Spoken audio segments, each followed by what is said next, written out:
Bubagrani kogno social media bo share takhai nei urpatikha para kaisa para BJP tipra motha urpatikha sunamura box nago amchiyo Bubagrani mung Ibrahim Khalil Bonayogni mung Riton Mia tei Ruel Mia BJP ni adom Khadi Ibrahim Khalil ni khukti tamsaka bo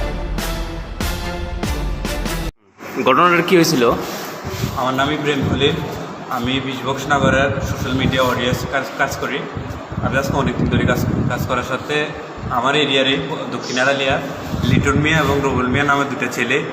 Rubel মিয়া কলেজে পড়ে। রুবেল মিয়া আমাকে ফেসবুকে comment করছে আমার পেজের মধ্যে যে আমি তীব্র মাথা মহারাজা পোস্ট না করার জন্য। তো আমি তার ব্লক করে দিছি।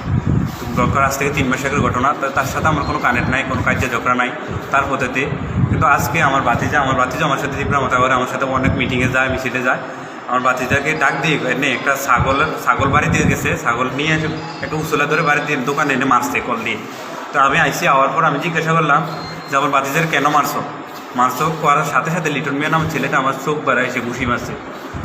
ঘুষি মারার পরে কিছু বেশি লোক এসে এলাকার লোকে লিটনেরও নিয়ে গেছে, আমারও নিয়ে গেছে। তো এখানে আবার লিটন মিয়া আবার লোক থেকে ছুটে দোকানে গিয়ে একটা ছুরি নিয়ে আসে, চাকু নিয়ে এসে আমার এখানবারে গাই দিতে লাগে। গাই দেওয়ার সাথে সাথে আমি হাত দিয়ে ধরছি, আমার হাত কেটে যায়।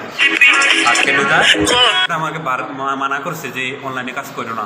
ওই ছেলেটা আমাকে পিছন দিয়ে এসে প্রথম পিঠ বাড়ায় একটা ছুরির আঘাত মারে, পিঠে আঘাত আছে। কিন্তু পিঠে আঘাত মারার আমি দিয়েছি, পিঠের পরে আমার মাথায় 3টা গাই মারছে, 3-4টা মারছে। আমি ধরছি, ধরার পরে 3টা গাই লাগছে। তো এখন আমি হসপিটালে লগ ছেলেরা আমরা নিয়ে আসে, রক্ত দিয়ে গেঞ্জি ভরে যায়। তারপর আসার পরে ওই এখান থেকে কথা শোনা যায় নিচ্ছে ছেলেরা লাডি চিনি দাও পুরো নিয়ে রেডি, আমাকে থানায় যেতে দেবে না। তখন আমি থানায় কল করার পরে থানার পুলিশ এসে আমাকে সিকিউরিটি দিয়ে থানায় নিয়ে যাওয়ার পর আমি এখানে একটা কেস মানে জিটি দরখাস্ত করে আসার পরে হসপিটালে আসার পরে আমাকে ভর্তি রাখার পরে এখন আমি স্যালাইন দেওয়ার পরে একটু সুস্থ হয়েছি। আমার পুরা গাও আর ব্যথা করে, তারপরে তারাও মারছে। থানাতে কি এফআইআর করা হয়েছে? হ্যাঁ, থানাতে এফআইআর করা হয়েছে।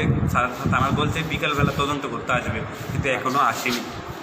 আচ্ছা, ঘটনাটি কি এখানে কি এই যে ঘটনা, এটা কি পারিবারিক কোনো কারণ হতে পারে? এটা তাদের সাথে কি আত্মীয় বা কোনো কিছু আছে? পারিবারিক কোনো কারণ নাই, এটা পার্টিগত কারণটা হয়েছে পারিবারিক। এটা হচ্ছে উসুলা, কিন্তু কাজটা যেটা করছে এটা হচ্ছে আপনার পার্টিগতভাবে শত্রু দাবি করে আমার সাথে কাজ। আচ্ছা, যে ঘটনাগুলি করেছিল তাদের সাথে কি আপনার আত্মীয় স্বজন এরকম আছে কি? না, তারা আমার কোনো আত্মীয় স্বজন হয় না। আচ্ছা, তাহলে এটা মানে পার্টিগতভাবে হতে পারে? হ্যাঁ, পার্টিগতভাবে। আচ্ছা, ঠিক আছে।